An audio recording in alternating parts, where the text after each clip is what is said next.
Hello बच्चों, welcome back to my YouTube channel. All class update में आप सभी का बहुत बहुत स्वागत है। आशा करती हूँ आप सभी बहुत अच्छे होंगे, आप लोग की पढ़ाई भी बहुत अच्छी चल रही होगी। तो आज आप लोगों का एग्जाम हुआ था, जो भी सेमेस्टर 1 का स्टूडेंट्स है बीबीएमक्यू के, तो उनका एग्जाम होगा आज अंडरस्टैंडिंग इंडिया का बीएससी पेपर। तो उनका मैं आज आंसर की लेकर के आई हूँ। तो जो भी स्टूडेंट्स अगर एग्ज़ाम दिए हैं तो आप लोग जल्दी जल्दी से मिला लीजिए, और जितना आप लोगों का आ रहा है 50 मतलब 100 में से आप लोग का टोटल कितना आ रहा है वो आप लोग बता दीजिएगा। हर एक क्वेश्चन 2 मार्क्स का है और 3 घंटा का टाइम आप लोग को मिला था, तो टोटल 100 मार्क्स है। तो चलिए यहाँ पे आप लोग को आंसर मैं बता दे रही हूँ। यहाँ पे किसी का आंसर मतलब क्वेश्चन पेपर मुझे मिला है, तो ये आप लोग इस पे नोटिस मत कीजिएगा, मैं बताते जा रही हूँ, आप लोग वो आप लोग बस देखिएगा, ठीक है।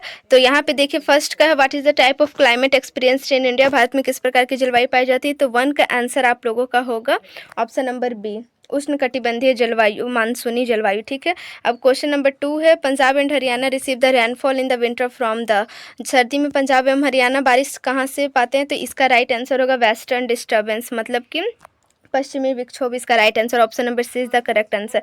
उसके बाद चलिए क्वेश्चन नंबर 3 है, यह मिट्टी भाग ब्रह्मपुत्र वाशिन डेल्टा क्षेत्र में पाया जाता है, तो कौन सा मिट्टी है। तो ऑप्शन नंबर बी, 3 का ऑप्शन नंबर बी है आप लोगों का। जल्दी जल्दी से आप लोग मिलाते जाइए, जलोढ़ मृदा इसका राइट आंसर होगा। उसके बाद चलिए आगे की ओर बढ़ते हैं। तो आगे कपास के लिए कौन सी मिट्टी उपयुक्त है। तो कपास के लिए आप लोग के लिए काली मिट्टी आप लोगों का राइट आंसर होगा, जो ऑप्शन नंबर बी है, ठीक है।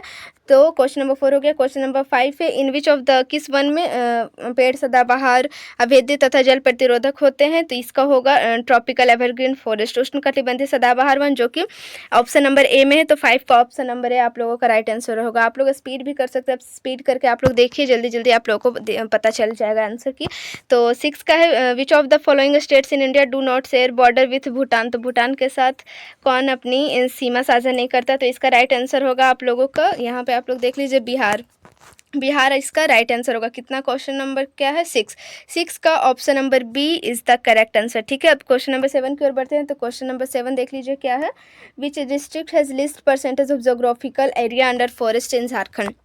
मतलब सबसे कम जहाँ पे जोग्राफिकल एरिया मतलब फॉरेस्ट है, तो कौन सा है। तो वो झारखंड में जामताड़ा जिला है, ठीक है। तो option number a is the correct answer. उसके बाद चलिए नेक्स्ट क्वेश्चन की ओर बढ़ते हैं। तो झारखंड राज्य में यूरेनियम कहाँ पाया जाता है। तो ये आप लोगों का ऑप्शन नंबर डी होगा, ऑल ऑफ दिस।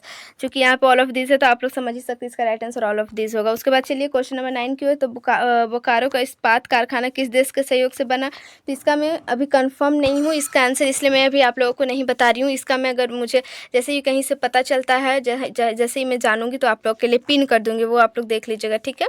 तो 1-2 क्वेश्चन आप लोग उसके लिए टेंशन मत कीजिए, 2-3 क्वेश्चन ऐसा है जिसका मुझे अभी आंसर नहीं पता चला है, तो मैं आपको पिन कर दूंगी, ठीक है। किस नदी पर तिलैया डैम बना है, क्वेश्चन नंबर 10। तो क्वेश्चन नंबर 10 इसका राइट आंसर होगा बराकर, बराकर पर तिलैया डैम बना है।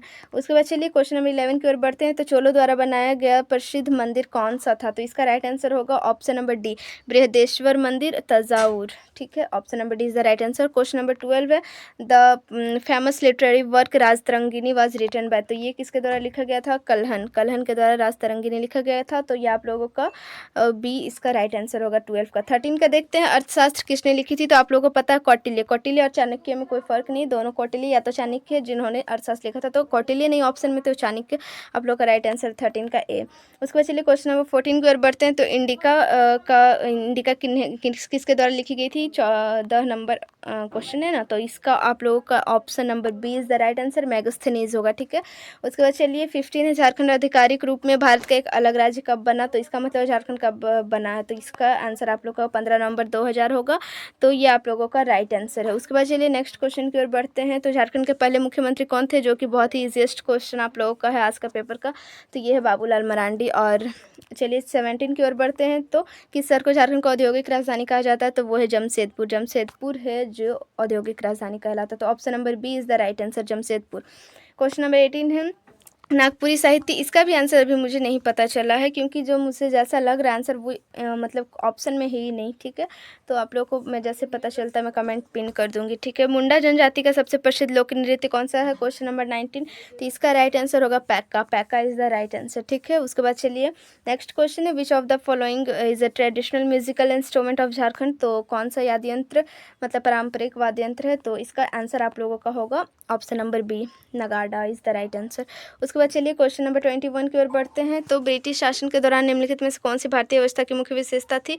तो इसका आंसर आप लोगों का होगा शोषणकारी कृषि नीतियाँ। ऐसा तो मुझे लग रहा है, लेकिन आप लोग देखिए, अगर किसी को पता होगा तो आप लोग मुझे कमेंट कीजिएगा। ऐसे तो मुझे ये लग रहा है कि आंसर इसका होगा। उसके बाद चलिए 22 की ओर बढ़ते हैं। तो which revolution is associated with the increase in food grain production in India?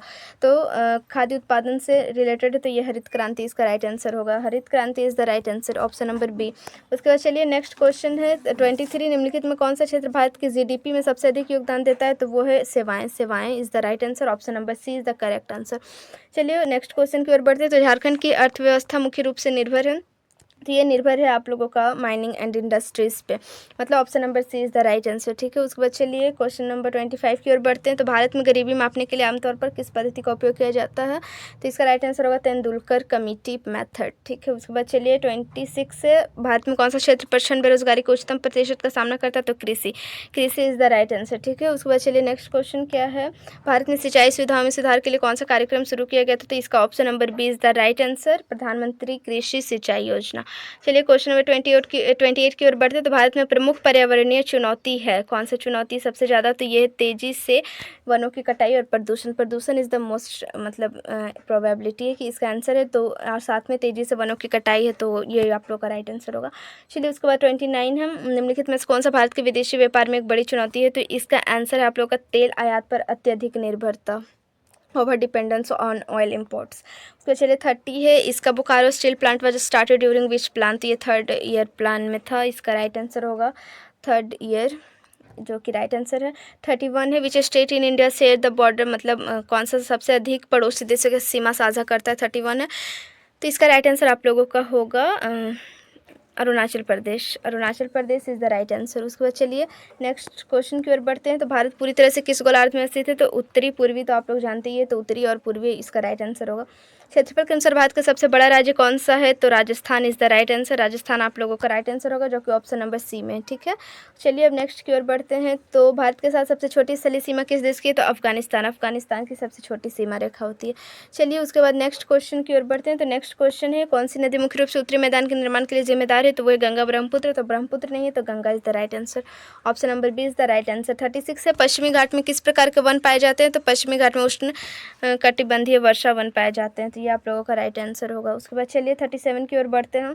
तो कौन सा पठार कोयला और लोहे जैसे खनिजों में समृद्ध है? तो छोटा नागपुर का पठार इज द राइट आंसर। उसके बाद चलिए नेक्स्ट क्वेश्चन की ओर बढ़ते हैं।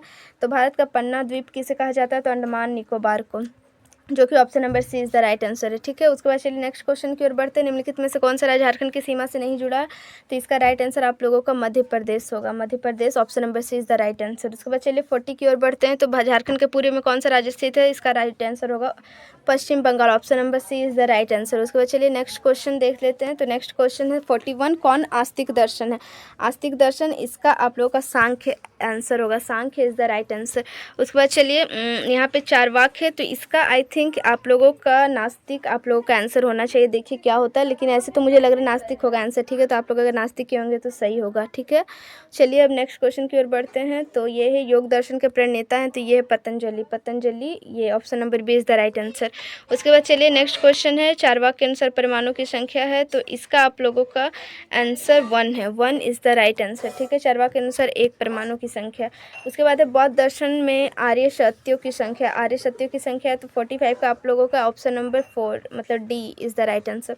चलिए स्यादवाद का सिद्धांत क्या है? स्यादवाद is theory given by Jain. Jain, इसका जैनिज्म जो है, ये right answer, option number b. 47 की न्याय दर्शन में परमाणु की संख्या, न्याय दर्शन में परमाणु की संख्या 4 होती है, तो ये option number D is the right answer. ठीक है, उसके बाद चलिए 48 है, विवेकानंद के बचपन का नाम क्या है? तो ये है Narendra Nath Datta, option number c a, option number a is the right answer 48 का। 49 देख लेते हैं, राधा कृष्णन इज, तो 49 है, ये आप लोगों का इंडियन फिलोसफर, भारतीय दार्शनिक, इसका राइट आंसर होगा ऑप्शन नंबर ए। 50 देख लेते हैं, तो 50 है, बिरसा मुंडा का जन्म राज्य है। बिरसा मुंडा का जन्म कहाँ हुआ था? तो आप लोगों को पता रांची में हुआ था, जो कि झारखंड के अंडर में आता है, तो झारखंड का मतलब कैपिटल ही है, तो ये आप लोगों का Jharkhand is the right answer. तो आप लोगों का लास्ट क्वेश्चन था, तो आप लोग बताइएगा कि आप लोग चेक कर लेंगे तो कितना आप लोगों का सही हो रहा है, और आप लोग कमेंट कीजिएगा कितना सही हो रहा है, मार्क्स कितना आ रहा है 100 आउट ऑफ में करके। ठीक है, हर एक क्वेश्चन 2 मार्क्स का था, तो जितना सही होगा आप लोग उसको 2 से मल्टीप्लाई कर लीजिएगा, उतना मार्क्स आप लोग अटेंड करते हैं। और इसका पासिंग मार्क्स कितना, तो मैं आप लोगों को बता दे रही हूँ, इसका पासिंग पासिंग मार्क्स आप लोगों का 20 है। अगर 20 किसी का भी मतलब 20 मतलब क्वेश्चन मतलब आने चाहिए, 40 आप लोगों का 100 में से 40 आना चाहिए। 100 में से आप लोगों का 40 आ जाता है तो आप लोग मतलब पास हो, ठीक है। और अगर मतलब 40 आना चाहिए, इसका मतलब आप लोग का 50 में से 20 क्वेश्चन सही होना चाहिए। 20 क्वेश्चन अगर सही होते हैं आप लोग 50 में से, तो आप लोग इसमें पास आउट आसानी से कर सकते हैं। तो आप लोग कमेंट कीजिए कैसा आप लोगों का पेपर गया और कितना मार्क्स आप लोग अटेंड कर पा रहे हैं। तो चलिए, और भी मतलब नेक्स्ट डे भी आप लोगों का एक है अंडरस्टैंडिंग इंडिया का, तो जो भी स्टूडेंट्स वो भी हैं तो उन लोगों के लिए बहुत हेल्पफुल होगा। तो आप लोग देख लीजिए किस टाइप का क्वेश्चन इस बार मतलब पूछा जा रहा है BBMQ में। तो चलिए मिलते हैं नेक्स्ट वीडियो में, तब तक के लिए बाय। और कमेंट कर दीजिएगा कैसा आप लोग का पेपर गया, कितने मार्क्स अटेंड हो रहे हैं, ठीक है।